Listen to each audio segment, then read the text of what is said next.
Hey, little message to my haters, part 2. So apparently they always tell me to get a job, but the problem is I make way more than a minimum wage worker does in a month by just begging on live and also my other sources of income. I received so much hate for kicking out my son. I did it for a reason. Yes, I am Joshua's mom, aka Jasmine. Imagine walking down the street and seeing someone who claims to be completely homeless, living in a shelter, and relying on government assistance. Yet she proudly holds a brand new iPhone 16 Pro Max and wears luxury Versace glasses. In her own words, kicking off one video with total nonchalance: "Good morning, cause I just woke up. 1,000 likes and I'll take a shower after not showering for 8 days. 1,000 likes and I'll take a shower after not showering for 8 days. That same breath included the line, "I may be homeless, but at least I still got an iPhone 16 Pro Max 1TB black titanium with AppleCare warranty." Even stranger, she is not ashamed of any of this. She is completely proud of it. I may be homeless, but at least I still got an iPhone 16 Pro Max 1TB black titanium with AppleCare. This is the reality of Jasmine, a notorious TikTok creator who turned digital panhandling into a full-time, manipulative performance. Jasmine built a massive following not through talent, but through a calculated web of fabricated personas. Those personas range from claiming to be a pregnant woman to weaponizing self-diagnosed disabilities for sympathy cash. As the luxury DoorDash orders kept stacking up against a backdrop of eviction notices, the internet started to catch on. She was not supporting a vulnerable creator in need, she was funding a defiant lifestyle. Then after doing all of this, Jasmine announced that the woman persona was actually an alter, and that the alter was now dead. Bro, Jasmine Chu is dead. I am the creator of the character. She only lasted from April to February 20th, 2024. February 20th. She only lasted. No matter how incredible this may sound, it is the absolute truth about this TikToker who has managed to gain thousands of followers simply by telling lie after lie. This is the breakdown of a digital leech who chose clout and luxury begging over accountability. Right before Jasmine turned 18, living at home with her mother, she refused to work any job that paid minimum wage, or any job at all. It did not take long for the first lie to come when Jasmine insisted, with total confidence, that she was a biological woman. In their own words, she claimed to have no male anatomy at all, describing themselves as a real woman from Philadelphia. First of all, I do not have a Peter. I do not have a wiener. I am a real woman from Philadelphia. I have a cooter, a cat, succulent, real thick.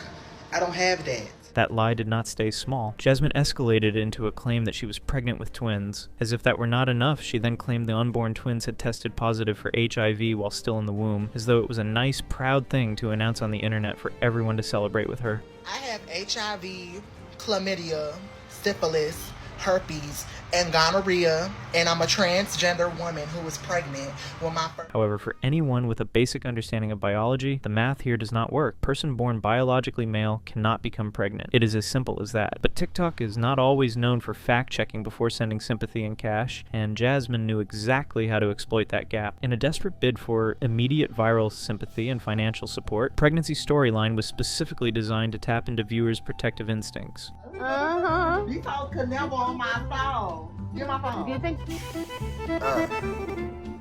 This is amazing. This is a great day. I'm the prettiest woman. I look better than Pixie. It drove a massive wave of emotional donations before the lie inevitably and predictably fell apart. When she saw that this was working, she also tried to draw the sympathy of the Islamic community by claiming she had converted to Islam, just so she could also get emotional donations from them. Jasmine disrespecting the Islamic community. I am officially converting to Islam. I am a transgender, biological, pregnant woman. And I just want to say, I hope Islam accepts me. I hope they welcome me into the community. And I'm just so excited to be here. And some of y'all know I am originally from Gaza. Like, I was born in Gaza in 2006, February 20th, my birthday. I was, like, born in Gaza. But I never got to convert because we got out because it was just too bad. But now I am ready to officially become a transgender, biological, pregnant, Muslim woman. And I'm so excited. I hope... When the pregnancy story started attracting too much skepticism, and viewers began questioning Jasmine's lifestyle of living entirely off government handouts while trolling their own audience, she pivoted quickly, this time towards something harder for the average viewer to publicly challenge. She claimed to have self-diagnosed ADHD and autism, using these conditions less as a personal disclosure and more as an immediate shield against criticism. Okay, so I have ADHD and autism, and for some reason people always talk about, oh, I live off the government. First of all, that's not even true. So let me explain it. So you gotta think about it. The people who pay their taxes are paying for me. That's the difference. It's not even the government, boo. So when it's coming to it, baby, I'm living off you. So all you haters, it's you, not the government. So get your facts right. Period. And I look like Beyonce. Their exact words on the subject were telling, "I have ADHD and autism." And for some reason, people always mad talk about, "Oh, I live off the government," she went on to insist while explaining away the criticism, and trying to justify why she had to beg for money, treating her own appearance as further proof that the haters simply could not handle them. Well, I don't live right next to a Domino's. I live right next to a Pizza Hut. That's why I'm only asking for 25. I'm helping y'all save money. Shit.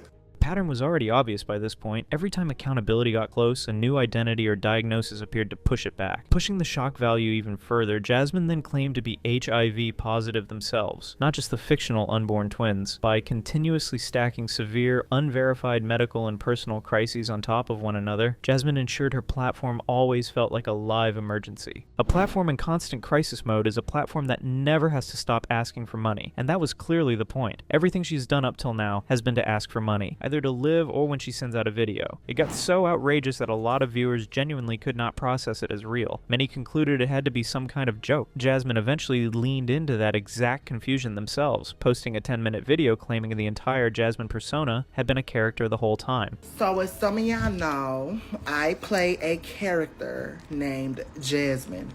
That's right, this is satire. And I guess like I'm such good at like trolling, playing my character, being an actor, that a lot of y'all believe this is real. With that, she was basically toying with his audience's intelligence, some of whom had donated money to her either because she claimed to be trans or because she claimed to be pregnant. In that video, she claimed his name was David. However, as we would later see in this video, this would also be questioned after her mother released a video some months later, in which she referred to her by a different name. Even the much discussed lack of hygiene was folded into this satirical defense, with Jasmine claiming it was simply part of playing the character correctly. Their exact words, "So, me showering every day wouldn't make sense for this character. That's why I don't shower, but only for this character." So me showering every day wouldn't make sense for this character.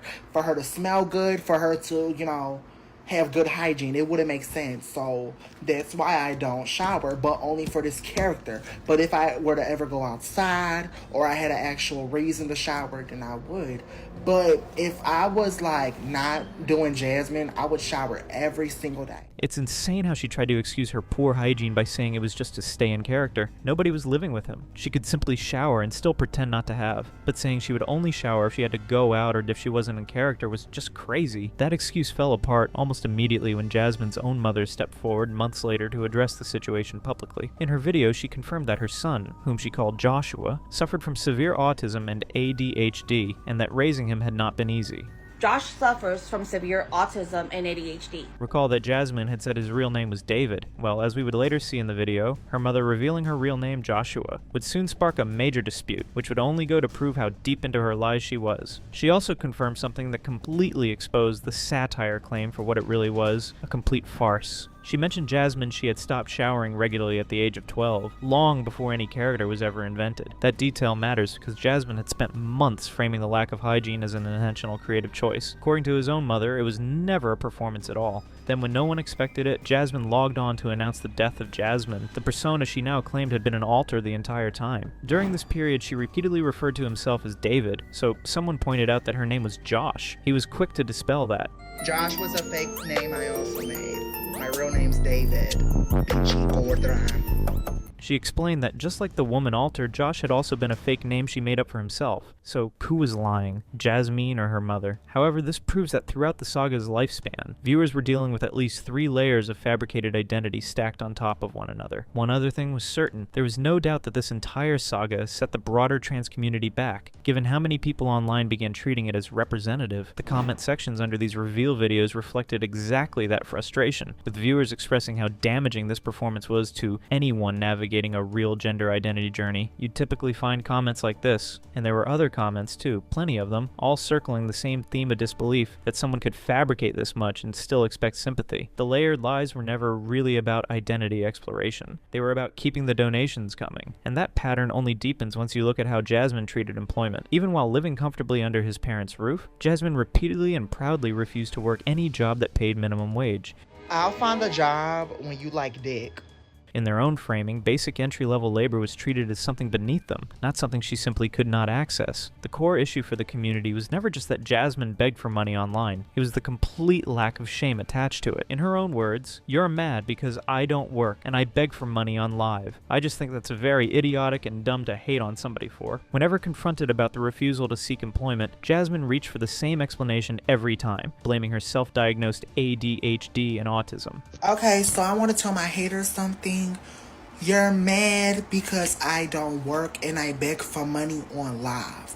I just think that's very idiotic and dumb to hate on somebody for. I can't get a job. I have ADHD and autism. And if I work, they're cutting those benefits off, and I need those benefits to live.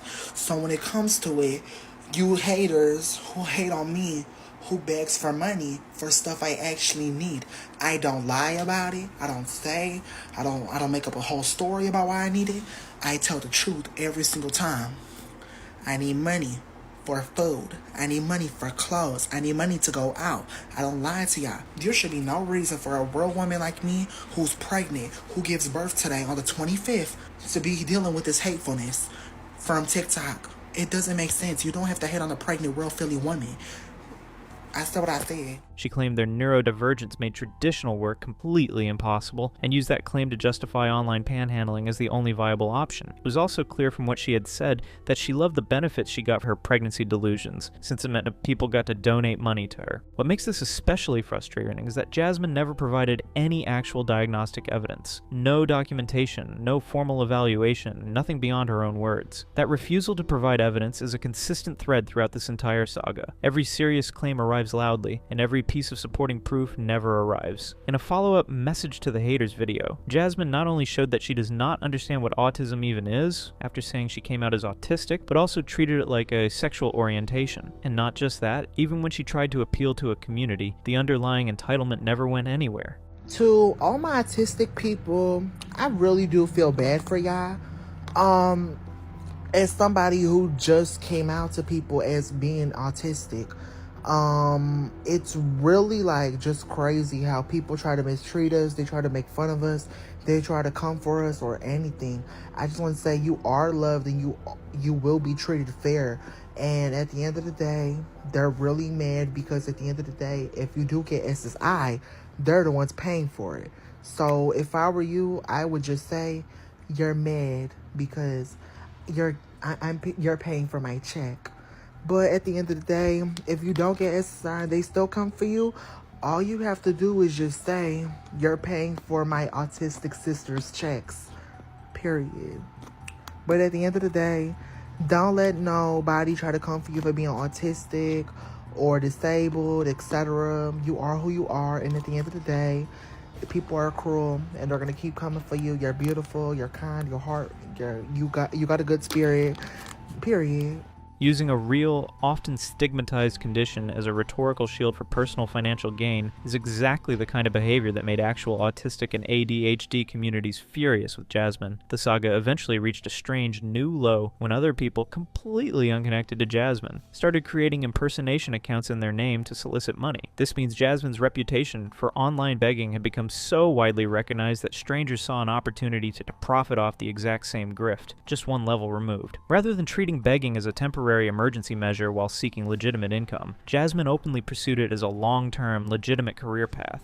I'm just gonna raise a cute little 20. I got 5, so I'm putting in 5. Y'all putting in 20. You got Twitch? Nah, I only do There was no urgency to escape the situation, because there was no actual desire for financial independence in the first place. In a follow-up video, Jasmine doubled down on this messaging. After someone retorted that she wasn't making that much money from begging anyway, she immediately countered this, saying that she made more money begging online than someone working minimum wage would make in a month. Hey, little message to my haters, part 2.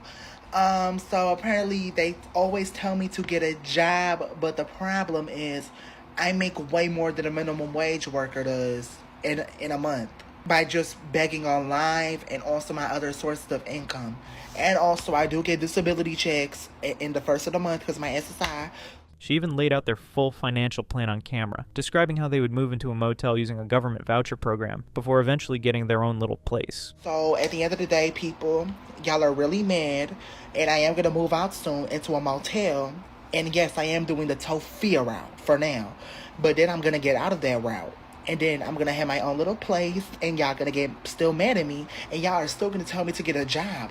Make it make sense. Like, oh my God. At this time, she was already homeless, by the way, and we will soon get to how that happened in the video. But imagine someone who was homeless, and people telling them to get a job so they can at least get a roof over their head, but refusing to do so. The casual confidence with which this plan was described, paired with zero acknowledgement of how it was being funded, is exactly why so many viewers turned on Jasmine so quickly. This strategic relationship with disability and laziness eventually fed directly into something even more lucrative. The moment Jasmine realized just how much money the internet was willing to hand over, she doubled down and never looked back. Jasmine on live making money for food. Can I get $1? I'm hungry. The CA is Jasmine wide. We all need to work together in unity and equality to reach this goal for my Jasmine's full-time grift truly began the moment she realized exactly how easy it was to exploit the internet's generosity. Ladies, gentlemen, daydams, furries, anybody, whoever you are, whatever you represent, as a transgender, biometric, Polynesian, laboratory, combustion, fusion, doom buggy woman, I am here today with my queen, womanly, high royalty, Celestian sister.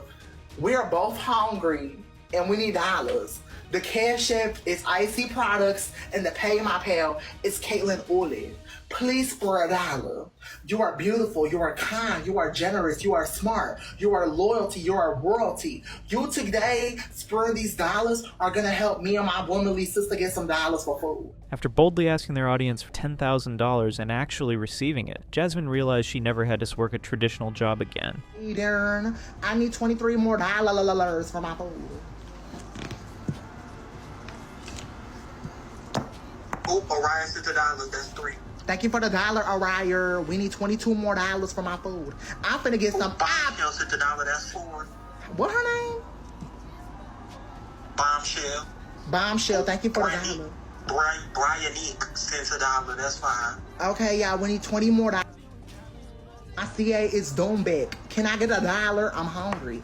That single moment changed the entire trajectory of their online presence. Begging was no longer a desperate fallback, it was the business model. When you check any of the many TikTok pages in her name, you would see her begging for money from her audience.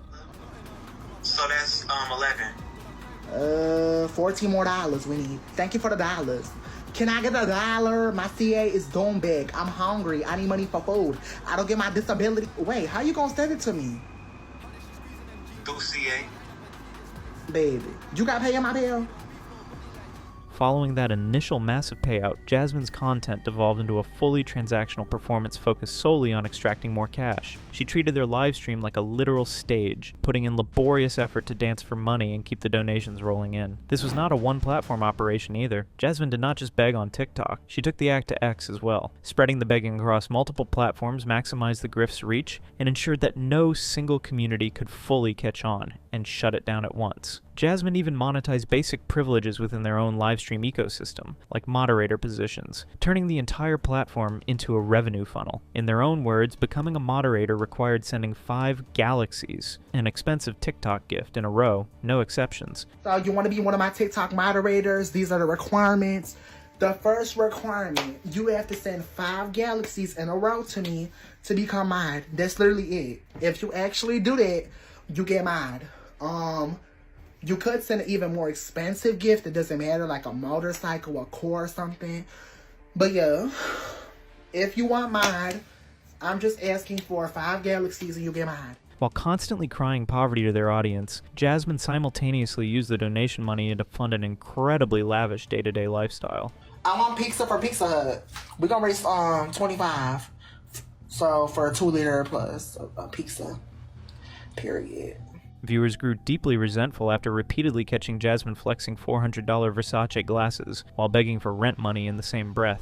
The The DoorDash orders became something of a running joke within the commentary community, given how constant and excessive she was. Jasmine was documented ordering delivery meals nearly every day, sometimes multiple times a day. This ensured that no matter how much money she received in donations, it never stayed with her. This is probably why so many people genuinely could not believe that there are still viewers out there sending money to someone behaving like this. One commenter on YouTube says, "Are people still give their hard-earned money to this crazy person?" In fact, at this point in the story, should we even still be calling this person Jasmine? Or should we already be calling him David, or maybe Joshua? This lifestyle of luxury spending funded entirely by sympathy donations was always going to collapse eventually, and the way it collapsed says everything about Jasmine's character. Jasmine's entire house of cards collapsed after she attempted to scam their own landlord out of rent money that had already been paid. The story was that Jasmine was a good tenant until poverty caused her to do something she shouldn't have. She disputed a rent payment of $1,300 she sent to her landlord and got a refund. At the time, this was the only way Jasmine could get money to eat. She thought her landlord wouldn't notice, and she thought PayPal would pay the refund, not the landlord. The scheme involved making a legitimate rent payment, waiting roughly 2 months, and then disputing the charge with PayPal in an attempt to claw back the money. The landlord eventually discovered the fraud and immediately removed Jasmine from the property, ending the arrangement on the spot. This act of pure, self-inflicted greed is what officially pushed Jasmine into the shelter system, a situation entirely of her own making.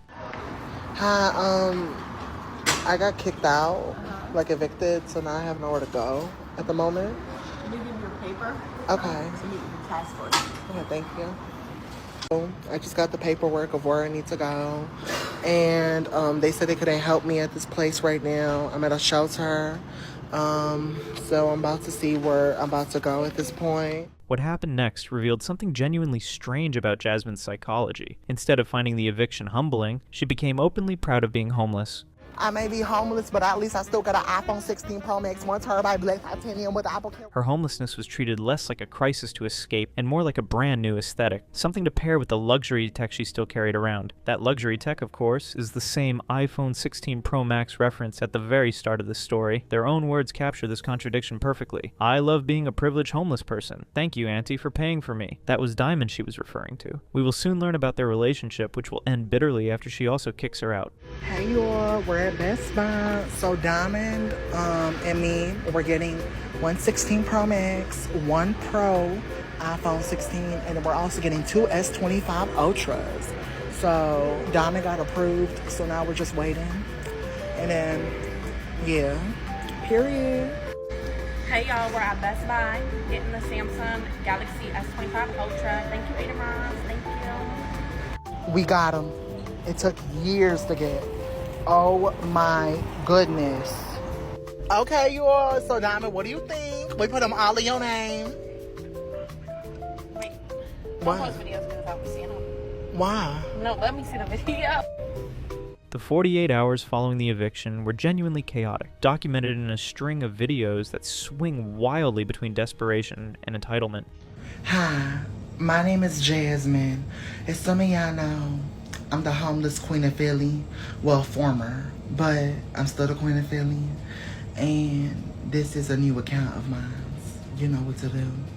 In one clip, Jasmine describes sleeping on a bench, their legs hurting, their phone battery dying, while still framing the whole situation as some kind of game. Despite all of this, Jasmine still found a way to demand support from family members who had already cut ties, including expecting their own mother to cover the Wi-Fi bill. This is a grown adult, fully capable of working, expecting a parent to fund the very internet connection used to film content, begging for more money. The entitlement on display here was not an isolated moment either. It became the defining pattern in how Jasmine treated every single relationship in their life, especially the ones that offered her shelter. Jasmine's parasitic behavior was never limited to strangers on the internet. It extended heavily into their private, real-life relationships as well. When taken in by generous friends and hosts, most notably by Diamond, her relative, Jasmine routinely refused to contribute anything to the household. She showed absolutely no gratitude for the shelter provided, and aggressively burned those bridges the moment she was asked to step up. Homeless update. Look who decided to unblock me and pick me up. Okay, I so felt bad, so I had to pick you up. Anyway,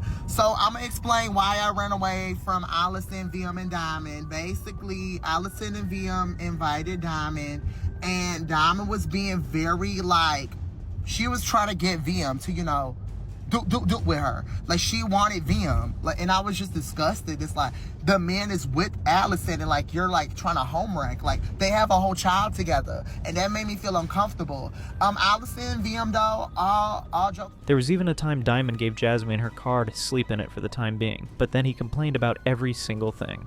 So this car has fleas, roaches, It doesn't have fleas anymore. It just has roaches.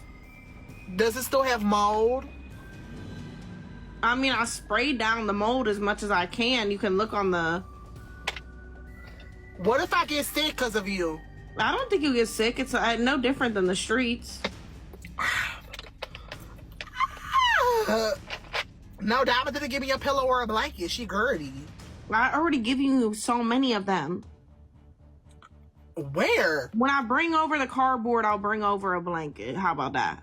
Not even a pillow? I don't got a pillow to spare right now, no shade.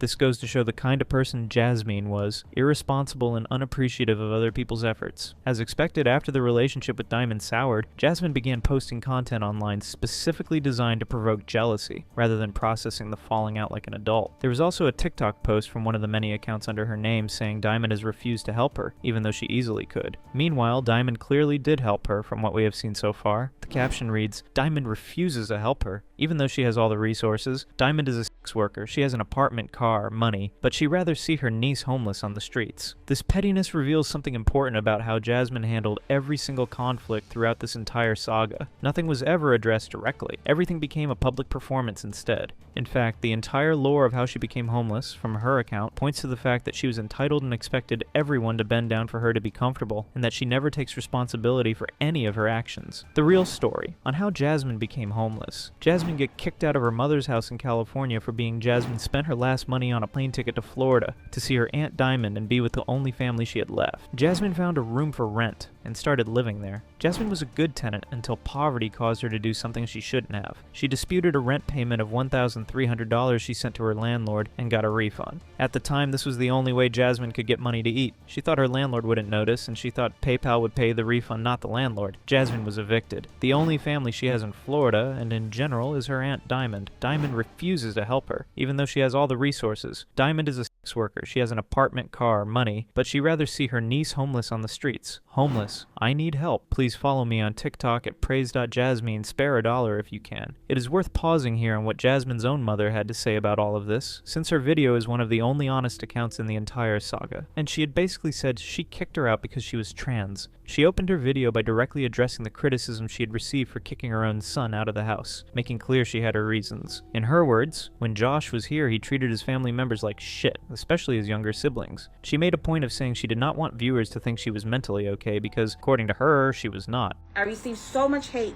for kicking out my son. I did it for a reason. Yes, I am Joshua's mom, aka Jasmine.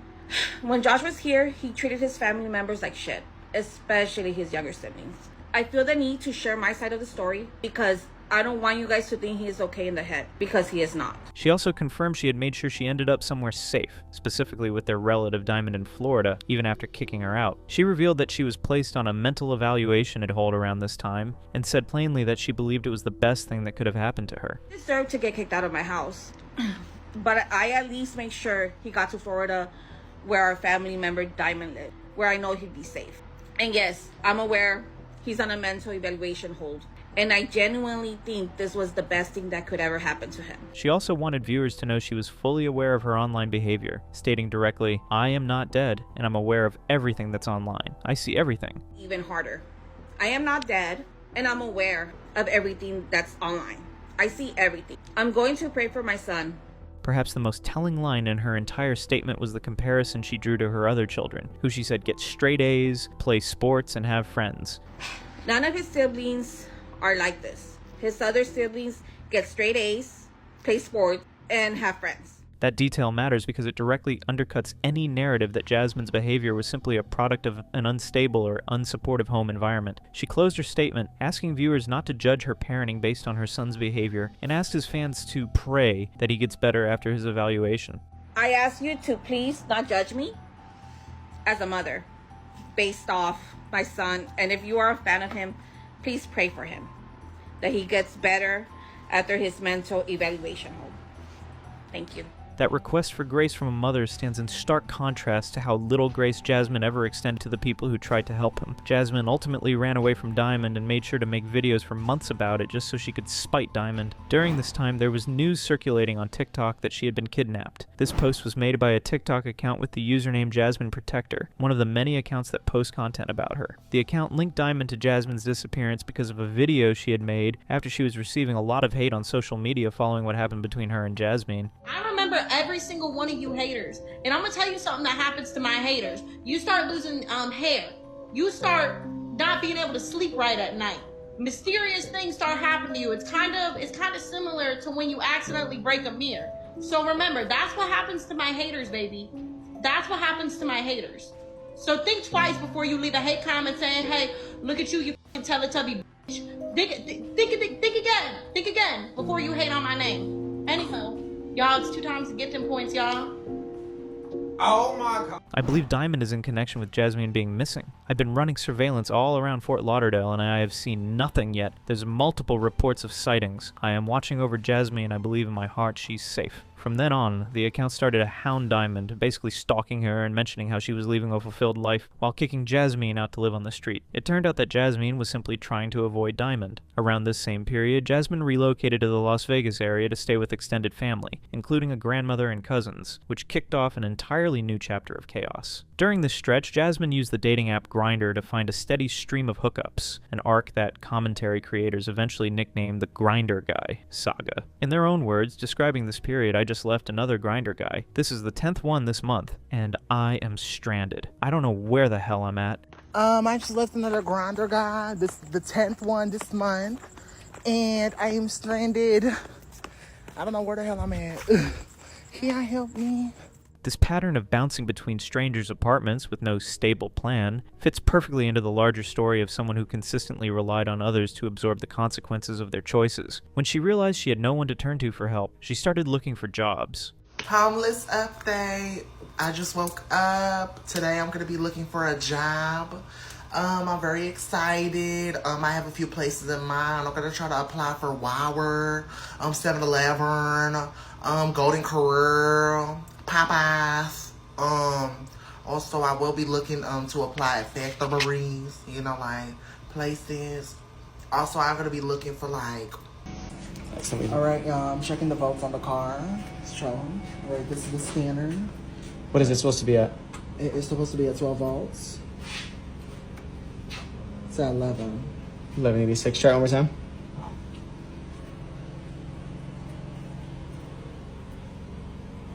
Okay, so it's like 12.